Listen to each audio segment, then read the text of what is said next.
Section 1. Hey guys, today we're going to talk about how I started learning English using only basic words. Picture this.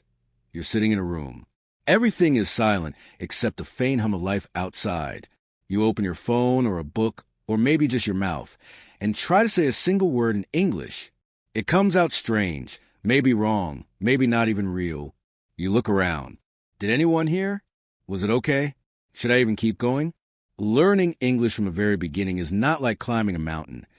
It's more like standing at the bottom of a dark staircase, holding a tiny candle, not sure where the next step is. And to be honest, sometimes that candle goes out. You might feel like, I can't do this. There's too much. People will laugh. I'm not smart enough. And you know what? That's fair. You probably won't survive this unless you keep going. Unless you keep your candle lit. So before you get comfortable, take a moment to like the video and subscribe, but only if you genuinely enjoy what I do here. Also, I want to know where you are. Drop your city and local time in the comments. Now dim the lights, maybe turn on a fan for that soft background and let's ease into today's journey together. I started learning English with absolutely nothing. I didn't have a teacher. I didn't have books. I didn't even know how to say apple in English. At first, English just sounded like music without meaning. People on TV talked fast. Songs had cool rhythm, but I didn't know what they were saying. I would nod along, sometimes repeat sounds I didn't understand, just to feel included, just to feel like I belonged. The first time I told myself I want to speak English, I was scared. Where do I even begin? My own language felt so natural, so easy, and English felt like a secret only other people knew. But I didn't want to stay locked out. I wanted in, not just for work or school or travel. I wanted to open a door to the world. English felt like the key. So I started small, really small, one word at a time. I didn't try to learn grammar or long sentences. I just picked one word. I started with hi. Simple, right? One sound. One meaning, and I said it out loud to myself, hi. Then I said again, hi. It felt silly, but it also felt like I was building something, like the first brick of a house. Then came by, then yes and no, then thanks. These were words I already kind of knew from movies and games, but saying to myself, that was different. It was scary at first. What if I sound wrong? What if people laugh? What if I can't remember? But no one laughed because no one was listening. I practiced alone, in front of a mirror, in bed before sleeping, while brushing my teeth. Quietly, slowly, just moving my mouth, just getting used to the sounds. It wasn't about being perfect. It was about trying. And when I added please to my list, I suddenly realized something. These 5 or 6 words had already helped me in real life, in a store, on a street, with a stranger. They were tiny tools, but powerful. I didn't learn them from a class. I learned them by hearing them again and again. I started paying attention. When someone said thank you in a movie, I paused. I repeated. I said it out loud. I wrote it down.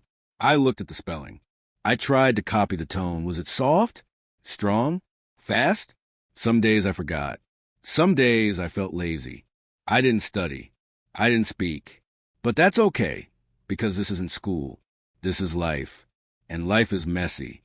The key is to come back. Just come back. One morning, I woke up and said, good morning, to myself in English, just for fun. I smiled. I felt like something had changed. My mouth moved differently. My brain made a new shape. A small one, but it was mine. This is how it began, not with grammar rules, not with big textbooks, not with a classroom, just with a desire to try and with tiny basic words. Some of those first words I still use every day. Sorry. Okay. Help. They are simple, but they carry so much feeling. And when you can express a feeling with just one word, that's power. I also made mistakes. I said thank you instead of thank you for almost 2 months. Nobody corrected me. I had to hear it clearly in a video before I noticed. At first, I was embarrassed, but then I laughed, and I kept going. Another time, I said, no, please, when I meant no, thank you. A woman looked at me funny, but I just smiled. I learned from that. You always learn. I kept repeating the words. I would walk around my house saying them. I would say yes to a cup, no to a spoon, hello to the window. I would act out little scenes in my mind. I'm in a shop. I need water. Water, please. I lose something. Help, please. It was like playing a game, a slow, careful game. The more I played, the more confident I became. And confidence isn't about knowing everything. It's about not giving up when you know very little. So if you're just starting out, here's what I'd say to you. Don't aim for perfection. Aim for repetition. Say the same word 5 times today. Then say it again tomorrow. That's learning. Don't wait for the right time. The right time is now. While you're walking, while you're cleaning, while you're alone. Speak, whisper, murmur, but do it. This is how you begin. With the smallest words, with the quietest voice, but with the biggest heart. Section 2. The first time I used English in real life, I felt like a little kid holding a balloon in the wind. I wasn't sure if I should let go or hold tighter. The words were simple. Hello, bye, thank you. But using them out loud with a real person, that was a different kind of test. I remember standing at a small food shop. The person behind the counter looked at me, waiting. I froze for a second. I wanted to ask for something, but my mouth stayed shut. Then I whispered, hello. It came out soft like a secret, but the person smiled and said, hello, back. That was it. One word, but it opened a tiny door between us. After that, I tried again in other places. When someone gave me something, I said, thank you. Sometimes the other person smiled. Sometimes they said nothing. But inside me, it felt like a small win, like I had passed a level in a video game. Goodbye was easy to say because you walk away right after, less pressure. I practiced saying it at stores on the phone or when someone left a room. It made me feel polite, like I knew the rules, even just a little. At first, I repeated these 3 words all the time. Hello, thank you, goodbye. Over and over, sometimes to people, sometimes to myself. I made small games with them. I'd look at the mirror and say, hello, thank you, goodbye. Then again with a smile. Then again in a loud voice. Then in a silly voice. It helped my mouth feel less strange with English. And then came the moment I used all 3 in one real-life chat. I went to buy something simple. A bottle of water. I said hello, asked with my hand pointing, then paid. I said, thank you, as the person handed it to me, and as I left, goodbye. 3 basic words. 1 real conversation. No grammar rules. No big vocabulary. But I felt like a champion. That's the power of small words. They give you courage. They're like training wheels on a bike.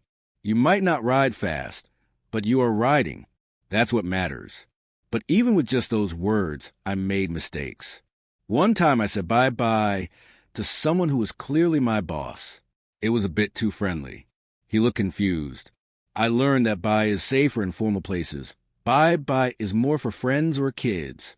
Another time I forgot to say thank you after someone helped me, and I felt guilty later. That mistake stayed in my mind, so I never forgot to say it again. What's funny is I started to feel proud of these small moments, like when I said thank you with the right voice or when someone replied, you're welcome. That reply, you're welcome, made me smile the first time I heard it. It was like being part of Secret Club. I started listening more carefully to how people use those words. In movies and YouTube videos, in short clips online. I'd pause and repeat. I'd notice the tone.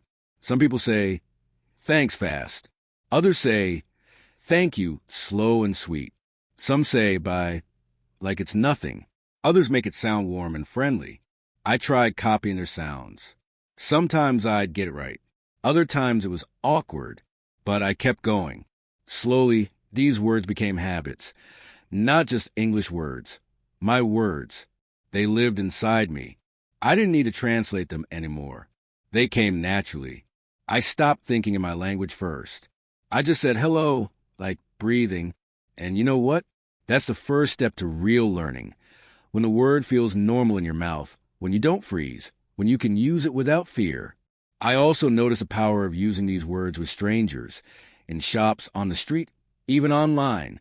People respond to kindness, and hello, thank you, and goodbye are all kind words. They show respect. They show that you care, that you're trying. Sometimes I make a challenge. How many people could I say hello to in a day? How many thank yous could I give away like little gifts? And each time I did it, my fear dropped a little more. Then I tried writing the words too, on sticky notes, on paper, on my phone. I wrote hello in big letters and stuck it on my wall. Thank you went on the fridge. Goodbye near the door. Every time I walked by, I said them out loud. My room became my classroom. My voice became my teacher. And slowly, those three little words became my friends. They were there when I needed them, when I felt shy, when I needed to be polite, when I didn't know what else to say. Because sometimes just saying hello is enough that IT starts something, a smile, a chat, a connection. It shows you're open. And thank you, that one builds bridges. Even if your grammar is broken, even if you say nothing else right, people feel it. They know what it means. And goodbye, that one closes a moment in a nice way. Clean, polite, warm. I didn't know then that I was building a base, a strong one. I just thought I was learning a few words. But really, I was starting to understand how English connects people, how even the most basic word can carry emotion, tone, respect. So if you're just starting like I was, don't worry about big words yet. Don't rush into long conversations. Focus on these. Hello, thank you, goodbye. Use them every day, in your house, in the mirror, in your dreams even. Say them with joy. Say them with purpose. Make them your own, because sometimes small words carry the biggest meaning. Section 3. When I started learning English, I didn't just hear new words. I started seeing the world in a new way. It's strange, but once you know a word in another language, it changes how you look at the thing it names. A table isn't just a piece of wood anymore, it's table. It has a sound, a shape, a name that feels different than your own language. That's when I realized English wasn't just something I would learn. It was something I would live. So I began a small, quiet habit. Every day, I looked around my home, my street, even my bag, and tried to name things in English. At first, I had no idea what anything was called. I'd look at a spoon and think, okay, what is this in English? I'd guess, sometimes wrong. Then I'd check. Spoon. Ah, spoon. I said it out loud. I touched it again. Spoon. It felt more real, not just an object anymore, a word. Next came chair, table, bag, phone, door, window. These were things I saw every single day, but they were now part of my English world. They became part of my English brain. I didn't need full sentences, just words. And slowly, I started seeing English labels in my mind when I looked at things. It was like putting little invisible sticky notes all over the world. I remember walking to the store one morning. My mind was quiet, and I passed a bench. My old self wouldn't think twice. But now my new learning brain whispered, bench. I smiled to myself. That word used to be foreign. Now it belonged to me. That's the secret power of learning with objects. They don't move. They don't judge. They don't correct you. They're just there, waiting for you to name them over and over again. I took this idea further. I started writing small labels and sticking them around my room. Door, light, mirror, chair. Every time I walked by, I read the label. Sometimes I said it aloud. Sometimes I whispered it. Sometimes I sang it. I didn't care if it sounded silly. I cared about remembering it. Then I added action words. I'd say open while opening the window, close while shutting the fridge, sit when I sat down. It turned my day into practice. And I didn't need a single textbook. Sometimes I'd take a few minutes and just walk around naming things. Shoo, book, fan, clock. It became fun, a challenge. How many objects can I name in this room? 10? 15? More? If I didn't know the word, I took a photo. Then later, I'd search it online and learn it. One time, I didn't know the word for hanger, that weird little thing that holds clothes. I searched for it. Thing that holds shirts in closet. Boom, hanger. Now I'll never forget. Another time, I saw a word on a cleaning bottle. Surface. I didn't know what it meant, but I kept seeing it. Kills 99.9% of surface germs. So I searched surface meaning. Now I understand. It means the top layer of something like a table. Again, a small word, a big impact. I learned to connect English to actions and objects, not just to translations. When I pick up a cup, I say cup. When I drink, I say drink. When I wash, I say wash. It's not perfect, but it's real, and real is better than perfect. Soon, even when I wasn't trying, the words came. I'd brush my teeth and think toothbrush. I'd hear rain and think rain. I'd open a bag and think zipper. I didn't need to memorize anymore. The words lived in my routine. One time I told a friend, I'm learning English by looking at things. He laughed. That's it. But later, he saw me name 20 things in my room without stopping. He stopped laughing. This way of learning also helped me think in English. At first, my brain would say, this is a pen in my language, and then try to translate. But with practice, the word pen just appeared, fast, natural. That's when I knew I was making real progress. There was one funny moment I won't forget.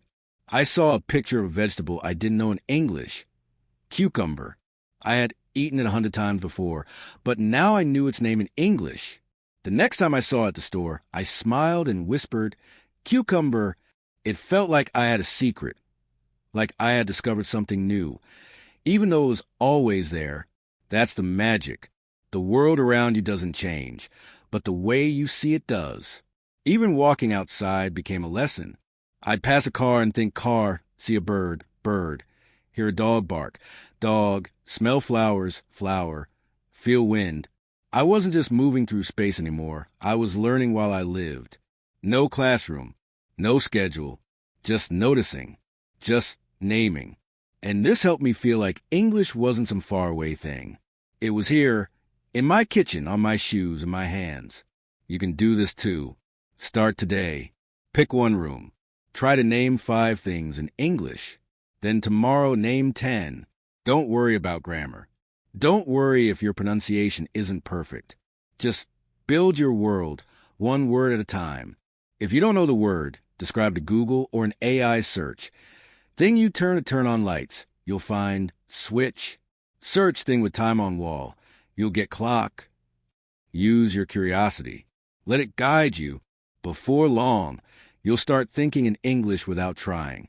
The cup won't be cup in your language first. It'll be cup right away. That's real growth. And it all begins with looking at the world differently. Section 4. At some point in my journey, I realized that just repeating random English words wasn't enough. I needed a list, a personal word list, not something from a textbook or a school, not just a pile of vocabulary someone told me to memorize. I wanted a word list that felt like me.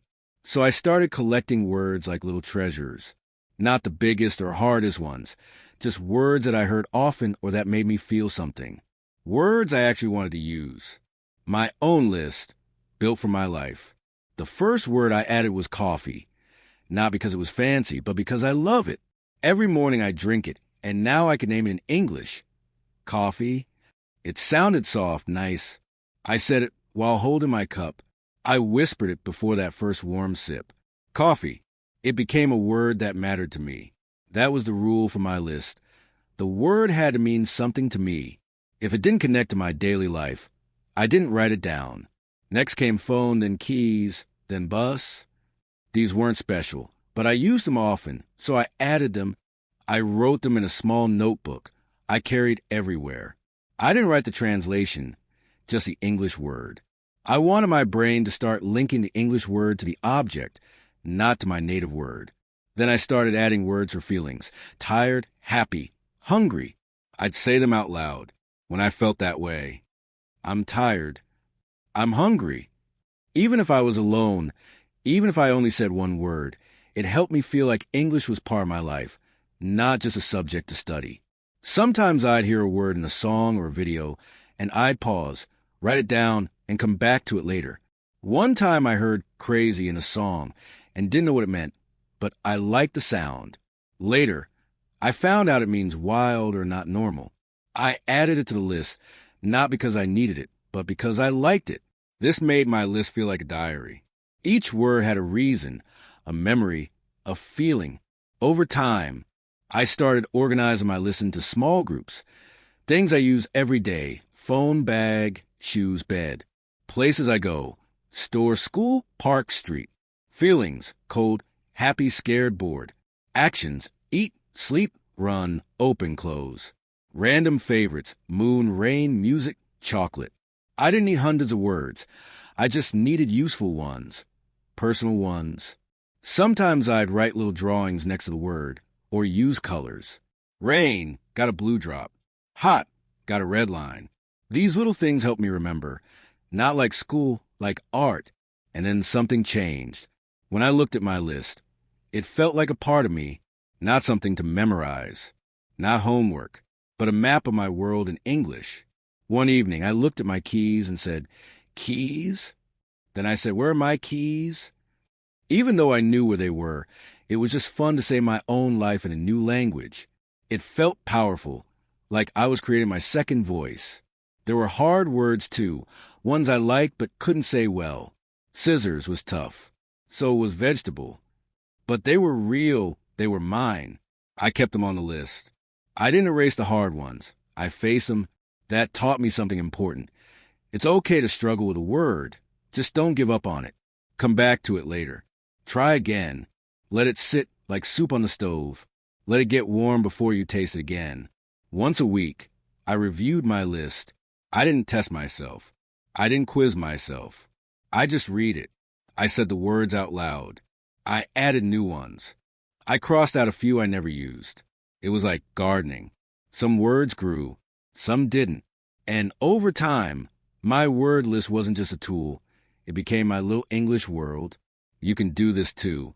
Start today. Get a notebook, a note app, anything. Call it My English Words. Add 5 things from your life, just 5. Don't think too hard. Look around. What's near you right now? Is there a cup? A pen? A book? Are you feeling tired? Are you sitting on a chair? Add those. Don't worry about grammar or spelling too much. You can fix that later. The most important thing is to connect the word to your real life, to your feelings, to your routine. Because when the word becomes personal, it becomes unforgettable. Some people say you have to learn 1,000 words to speak well. Maybe. But I say start with 10 words that matter to you. Build from there. If a word has no meaning to you, it won't stay in your mind. That's why I didn't start with big words like culture or economy. I started with sock and rice and tired and cold. My world, my words. And the more I owned these words, the more confident I felt. I knew them, I used them, and they built a strong base of next step. Now, when I hear someone speak English and they say key or music or hungry, I don't need to translate. I feel the word. I remember when I added it to my list. I remember why I cared. And that's the goal. Make English personal, make it yours. So go on, build your list one word at a time. Section 5. When I first tried speaking English out loud, it was like standing on a stage with no lights, just silence and my own shaky voice. No one was there, but I still felt nervous. I wasn't afraid people laughing. I was afraid of how I sounded. My voice felt strange in English, like it didn't belong to me. Saying words inside your head is one thing, but opening your mouth and letting them come out, that's a big step. My first attempts were quiet, broken, almost like a whisper. I would say, hello, and then quickly look around, even if I was alone. Why did I feel so silly? Because when you speak a new language, it's like wearing a new skin. It feels too tight at first. You hear every mistake, every wrong sound. You doubt yourself every second. At first, I only practiced when I was completely alone. I'd wait until no one was home. I'd go to the bathroom and close the door. I'd stare at myself in the mirror and try to say one word. Just one. Yes. Then, number. Then, okay. Then I'd move to small sentences. I am fine. This is my bag. I like music. Each word felt heavy. Each word felt like it didn't want to come out, but I pushed. I forced the sounds. Not loud, but clear. Coffee, sleep, rain. I am tired. Slowly, I heard my voice change, not just the sound, but the shape of it. The English TH was the worst. My tongue didn't know what to do. I would say tink instead of think, or tank you instead of thank you. I hated how it sounded.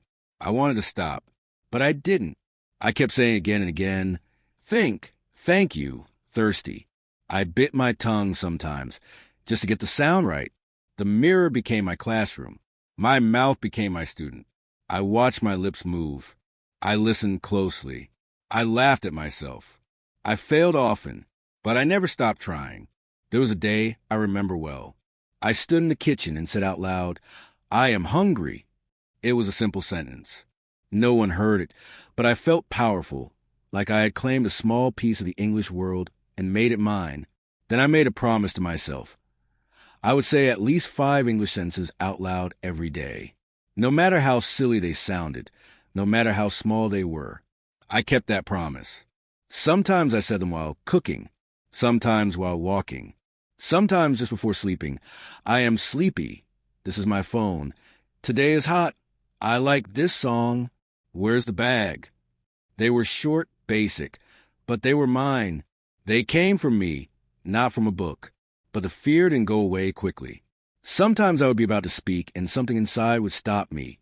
A voice that said, you'll sound stupid. Your accent is bad. This is not your language. That voice was strong, but I learned how to fight it. I reminded myself, everybody starts as a beginner. Even native speakers had to learn when they were kids. And kids don't care if they make mistakes. They just talk. So I decided to be more like a kid, brave, free, messy. I also recorded myself speaking, just with my phone. I'd say a few sentences and then listen. At first, it was hard to hear. My voice sounded strange. My words were slow. But with time, I noticed something amazing. I was improving. One week, I listened to an old recording and compared it with a new one. The difference was huge. My voice had more rhythm. My words were clearer. I was still slow, but more sure. That gave me a boost of confidence. I kept recording. There were also fun tricks I used. I would read small things out loud, signs, ads, product labels. I'd pick up a bottle and say, this is shampoo, or see a clock and say, it is 9 o'clock. Talking to myself didn't feel crazy. It felt like practice, like I was tuning my voice. Sometimes I copied people from videos. I would play one sentence and pause, then try to say it exactly the same way. Not just the words, but the emotion, the speed, the pauses. I became a voice actor in my own room. Of course, I made tons of mistakes. I said he hungry instead of he is hungry. I said I know like instead of I don't like. But I learned to laugh at those mistakes, to treat them like steps, not failures. One night, I even had a dream where I spoke in English. Just one line, come here, but it was me saying it, not someone else. That's when I realized the fear was getting smaller. My English self was waking up. And yes, I still felt nervous in front of real people. That fear didn't go away quickly. But the more I practiced alone, the stronger I felt when I had to speak outside. Even one good sentence gave me courage. So here's the truth. The fear of speaking doesn't mean you're weak. It means you care. It means you want to be understood. And that's beautiful. But the only way to kill the fear is to face it, word by word, sentence by sentence. You don't need a classroom. You don't need a teacher. You need your voice, your mirror, your will. Start with one sentence today. Say it out loud. Repeat it 5 times. Then tomorrow say 2. Then 3. It will feel weird. Then better. Then normal. Because your English voice is not something you find. It's something you build. Section 6. There was a turning point in my learning, and it came the day I truly listened. Not just to music or videos, but to the sounds of English. Not the meaning, just the rhythm, the melody, the little beats in how people spoke. It was like discovering a new kind of music hidden in everyday talk. Before that, I thought English was only about words and grammar. But then I noticed something. Native speakers don't talk like the textbooks. They don't say, I am going to the store with perfect, clear words. They say, I'm going to go to the store, or even I'm going to go. Everything sounded fast, relaxed, like a song with missing notes. At first, I was frustrated. I thought, why don't they say what I learned? I'd watch a video and only catch one or two words. I'd hear a native speaker talk, and it felt like one long blur. What should you do in later? Wait, what was that? Even English? But then I stopped trying to understand every word. I started focusing on the sounds instead. I began to hear the small patterns, the way voices rose and fell, the way some sounds disappeared. And I realized if I wanted to speak English well, I had to listen, not just with my brain, but with my ears. So I began a new routine, sound practice. Every day, for 10 or 15 minutes, I listened to English, not understand it, but to feel it. I'd put on a short video, close my eyes, and just listen to the rhythm, not the grammar, not the vocabulary, just the sound. I started hearing music in everyday English. Listen to this. I don't know what she's doing. You want to come with? He's kind of tired. They're short, fast, and full of connected sounds, but they carry so much feeling, so much life. I began to copy these patterns, even before I understood every word. Shadowing became my favorite tool. I'd pick a short video or podcast clip and repeat after the speaker as soon as they talked, like an echo. At first, I was slow.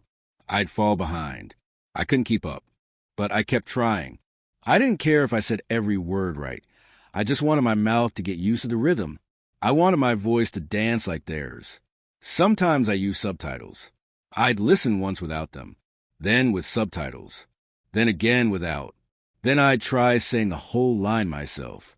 Hey, how's it going? Pretty good. How about you? Simple lines. Natural rhythm. I repeated them 100 times. And with time, my mouth started to move more easily. My tongue stopped fighting. My senses flowed better. And this is important. I stopped worrying about big words. I focused on the small, common ones that made real speech flow. Words like just, really, you know? These are everywhere in spoken English. They may look boring, but they are the glue of conversation. So instead of saying, I am very tired today because I did not sleep well, I practice saying, I'm super tired today. Didn't sleep good. Same meaning, but shorter, smoother, more natural.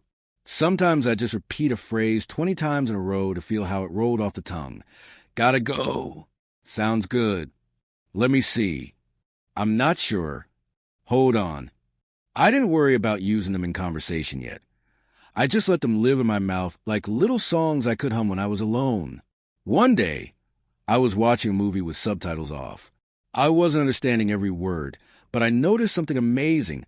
I could follow the feeling, the tone, the speed, the energy. I could guess what was happening just by listening to the sounds. That's when I understood English is not just about meaning. It's about music. And the more I tuned into that music, the more natural I sounded. I wasn't just learning what to say. I was learning how to say it. This helped me with confidence, too. I didn't panic when someone spoke fast. I stopped needing to understand every word. I focused on tone, body language, key phrases. It made conversations less scary. I also created a list of spoken patterns I loved. Things like, you know what I mean? I guess so. That's cool. No way. For real? These aren't formal. They're not from a textbook, but they are real. And once you use them, people hear you differently. They hear you, not a script. I used to think learning English meant becoming perfect. But now I know it means becoming natural. And that starts with sound. So here's what you can do. Start a sound journal. Pick 5 short phrases that you like the sound of. Write them down. Say them every day. Not like a robot, like a singer. Don't aim for perfect grammar. Aim for flow, rhythm, feeling. Even if you only say, how's it going? 20 times a day. That's practice. That's real. That's progress. Because once your mouth knows the rhythm, the words will follow. And your English will stop being just correct. It will start to feel alive.